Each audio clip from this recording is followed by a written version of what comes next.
Hey listeners, you may know that Design Nerds Anonymous is a member of the Surround Podcast Network, curated by our parent company, SANDOW Design Group, and home of the best architecture and design-driven audio content available anywhere. We're really excited to announce a new show on the Surround Network by our friends at MillerKnoll. It's called Looking Forward, Conversations about the Future of Work. Each week, host Ryan Anderson interviews executives, thought leaders, researchers, designers, and innovators on topics that are reshaping work today. So I think if you love Design Nerds Anonymous, you'll love this show too.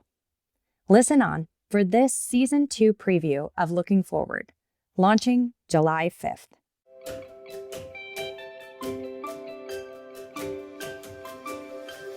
This is Looking Forward, conversations about the future of work, brought to you by MillerKnoll's.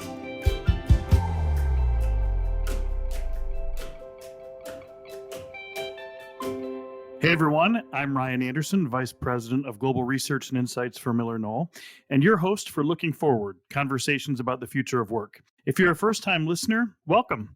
We put this podcast together as a digestible and hopefully interesting way to explore big topics related to the changing nature of work and workplace. If you subscribed to Season 1 and thought that you'd subscribe to a Herman Miller podcast, you're not wrong. Since we wrapped last season, Herman Miller joined forces with another leading name in modern design, Knoll, and we created MillerKnoll as a collection of brands that includes Herman Miller and Knoll and is guided by a shared vision, common values, and a steadfast commitment to design.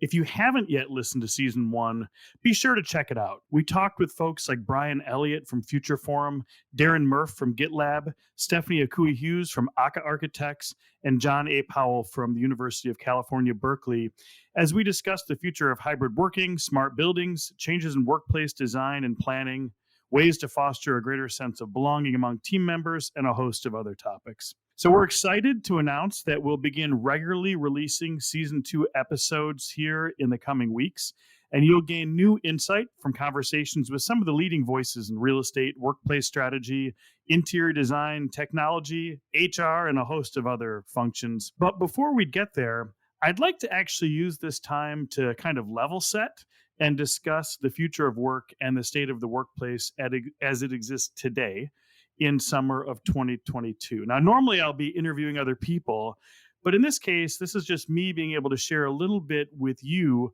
about what we're learning through our research. And today, the most frequently asked questions I get are, what's the current state on return to office, and how should we rethink our workplace strategy for the future of work? So those are not small questions, but I'm going to try to address them in a fairly concise way, just as a way of setting the tone as a bridge between Season 1 and 2. So let's unpack those questions separately.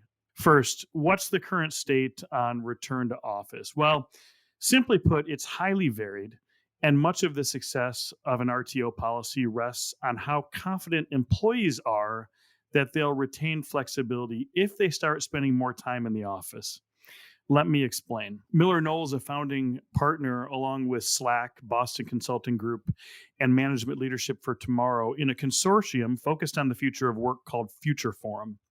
Among other activities, we survey 10,000 global knowledge workers every quarter and conduct executive roundtables to better understand how work is evolving. And this information, this data, paints a really interesting picture. In most parts of the world, there is a major push for more flexibility among employees. In fact, 79% of global knowledge workers want more flexibility with where they can work, but 94% want more flexibility in when they can work. So employees feel that they've performed well throughout the pandemic, they've achieved a greater degree of work-life balance, and they're pushing back against the traditional work week, which they view as inflexible and taking a toll on their lives. The demand for more flexibility is particularly noticeable among women, many of whom are caregivers, and people of color, who may feel that they're better represented through digital interactions and can find relief from the need to code switch and microaggressions in the workplace, particularly in workplaces that are more traditional or hierarchical. You can learn more about this, by the way, in episode 1 and episode 9 of our first season. So the data indicates that knowledge workers with little to no flexibility to set their own work hours are 2.6 times more likely to look for a new job in the coming year compared to those with more schedule flexibility. And for those who have been forced back into the office full time, they rate their sense of belonging, work-related stress and anxiety, and work-life balance significantly lower than those who can work more flexibly. While at times this might seem like a rejection of the office, like their hesitancy to come into the office is a critique of the office itself, that's really not the case. In fact, a small minority of those surveyed want to be fully remote. However, most are nervous that spending more time in the office is a tacit agreement that they're going to return to old ways of working. So the solution to this is to frame a return to office or office reopening not as an exercise in compliance, but as something that can be beneficial to employees and provide them assurance that they're going to maintain long-term flexibility.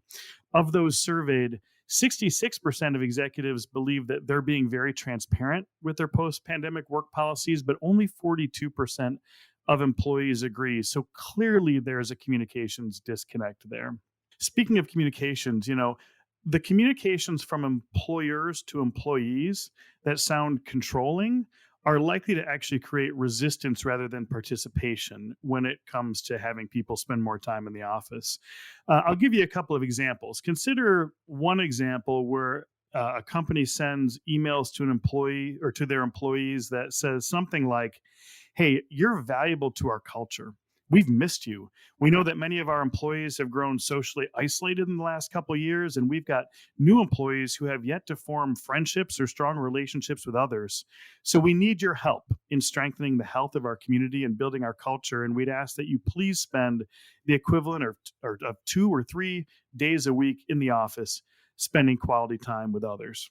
Then compare that to a different approach where a company might simply send a recap of their policy in an email that says, "We believe work is better done together.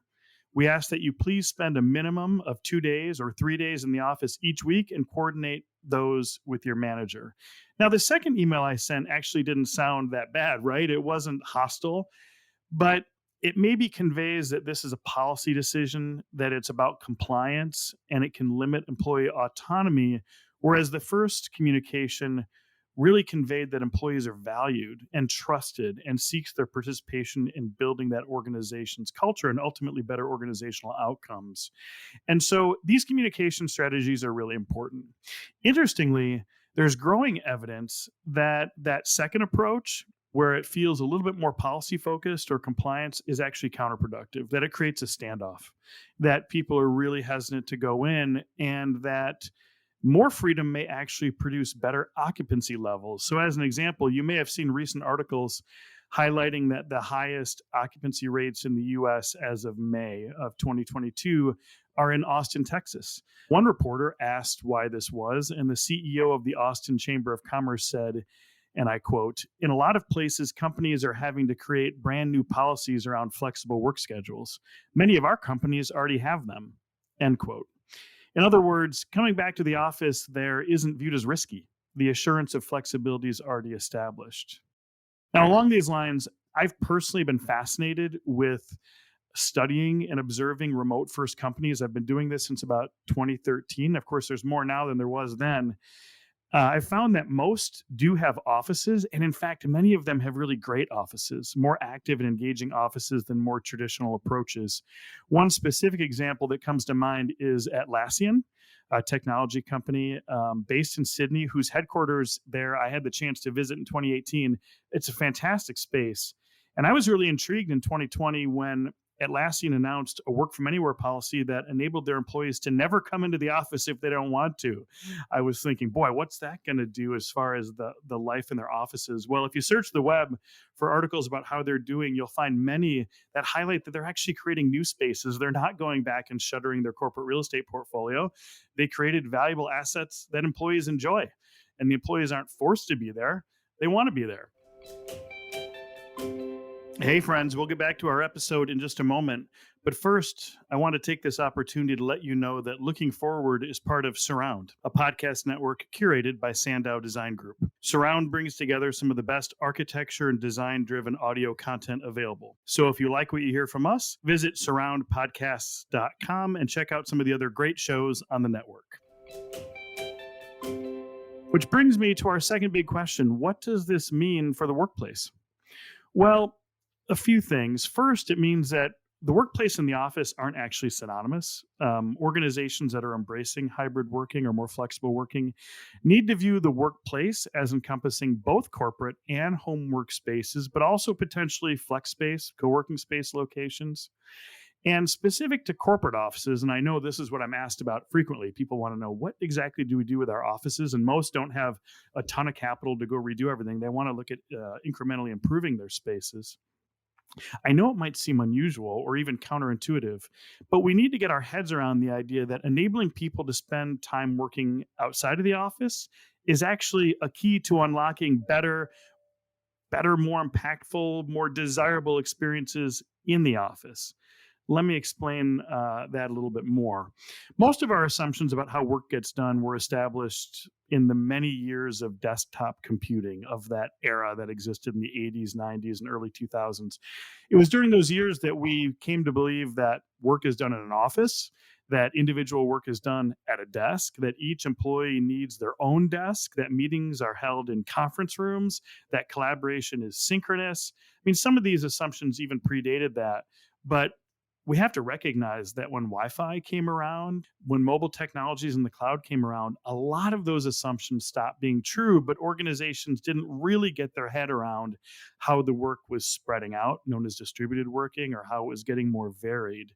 These prevailing mindsets still led organizations to see their employees as either office employees or remote employees, and then densify their real estate footprint with a sea of desks and traditional conference rooms suited to that old way of working. But now that the office can exist as a complementary set of spaces to what's available at home and elsewhere, it can be reimagined to focus on the most meaningful experiences that employees value from it. And what are those, you might ask? Well, there's many, but I'm going to try, in the interest of being concise, to focus in on three types of experiences: one at a community level, one at a team level, and then one at more of an individual level. So first, let me talk a little bit about how our spaces can actually help community socialization, which would be one of those experiences that we know people value and we know that the physical work environment can really help with. What I'm talking about here are spaces to restore our communities. I want to dive into a topic for a moment from the world of sociology. Sociologists refer to our networks as being composed of strong ties and weak ties. This is a framework that came out all the way back in the 70s. Our strong ties are our closest relationships, our friends, family, coworkers with whom we have daily contact. These are the people that have our backs day in and day out. And then there's our weak ties. These are our extended networks, our extended relationships. And even though weak doesn't sound important, they're critically important. Weak ties are how we gain a foundation, a sense of community, of belonging. You know, if you've got an old high school friend in your life who you might not see very often, but when you get together, you feel like you can pick up right where you left off and that they really get you. And it gives you this deep sense that you're understood and that you belong. That's the power of a weak tie. And friends, the pandemic hammered our weak ties. This is true in all facets of our life, but let's focus on work for a second. Most people have had a ton of contact with their immediate work teams, you know, those 20 people that they have video calls with or whatever. That's their strong ties. But they've been massively cut off from dozens or hundreds of other people that they've had no reason to schedule a meeting with. And those are their weak ties. As a result, those weakened weak ties, if I can phrase it that way, have had a bad effect on individuals and organizations. Organizations are functioning like dozens or hundreds of tiny companies rather than a cohesive culture. And while groups may be innovating within their immediate work teams, within those strong ties, it's very likely not happening across the organization. So we can use the physical workspace to address this need for community restoration. Let's clear some of those desks from the floor plate and start building some social spaces to grab coffee, hang out, bump into old friends and new friends, and ideally to feel like a return to office isn't just a return to my desk. In this way, we can continue to strengthen those weak ties and build that sense of community. And if you want to know more about this framework and actually get the perspective of a organizational sociologist on it, you can check out episode 8 of season 1. So that's how the office can begin to help at a community level. Now let's talk about teams. And specifically now I'm talking again about these strong ties. The office needs to give teams and these groups of strong ties spaces to have more immersive experiences. Something that's richer, more personal, more casual than being on a meeting, being on a video call or instant messaging someone.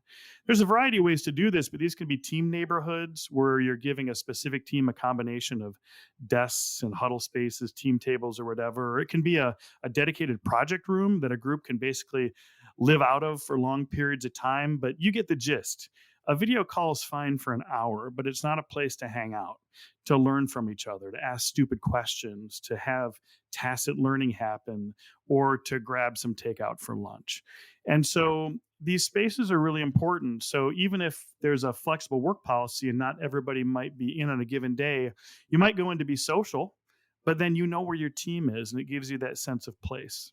So with that, let's talk a little bit about the individual. Interestingly, of the 26,000 people that have used Herman Miller's work from home tool, which by the way, you can find at wfh.hermanmiller.com, the top challenge they cite about working from home is actually focus and productivity, which is not to say that they're not productive. We know people have been very productive at home, but we know that when distractions arise, you really have to work hard to overcome them. And those may happen inconsistently. It might be your partner's on a Zoom call, or it might be that the dog's barking, or that you're a care provider to an older person in your life or kids. And so the office being able to provide a quiet zone or enclosed spaces for concentrative work is extremely beneficial. I'm not talking about a desk for email. I'm talking about a place to spend hours, like 2 or 3 hours in a spreadsheet or developing a presentation. So in this new approach to workplace, you might imagine that someone could come into the office to be social, to reconnect with people they haven't seen, then to go hang out with some of their teammates and spend some quality time, but they know that they can retreat and have a great place somewhere in the facility to do serious heads down work when they need it. So you see where this is going, right? None of what I just described is well addressed by traditional workplace planning. But organizations couldn't get past that idea that an office was just meant to be rows of desks and 12-person conference rooms. So now's the time to diversify those existing spaces with input from employees on what they most appreciate, what they most value, what they want. Treat them as customers. And we should also consider supporting employees more working from home with a decent setup that's healthy and productive. You can hear more about what this transformational process of going from traditional workplace strategy to a new one looks like in the episodes 2 through 7 of season 1. One final thought. For organizations that are really going to lean into this more flexible working in the future, they have the chance to do more than just support individual and group productivity and hang on to employees. They actually have the chance to foster equity, inclusion, and belonging within their organization and to strengthen the culture. You see, when you give people choice of where and how to work, and then you give them great choices of working location in the office, at home, and beyond, you're providing them greater control over their own ability to be successful. And that's the key to creating equitable work experiences. Likewise, if you're using a participatory design process and creating spaces that cover a wide array of user needs, if you don't see your typical user as typical, this is a process known as inclusive design. You can create environments that actually help people to belong. Now, these are topics that we're going to further address this season. So let's work together as we process through this information to share the ideas we'll be unpacking in this podcast, not just amongst those of us who are passionate about the design and management of space, but with our colleagues in HR, C-suite leaders, and beyond. Well, there you have it, a snapshot of where we're at in 2022 and where work is going. The future is flexible. Hybrid workplace strategies are here to stay. Now it's a matter of making it work. And we're going to embark upon that together, my friends. So thanks for listening, and make sure you don't miss out when future episodes of this season drop in the coming weeks. So be sure to subscribe today to this podcast in Apple, Spotify, or wherever you listen to your podcasts. I'm looking forward to exploring the future of work together.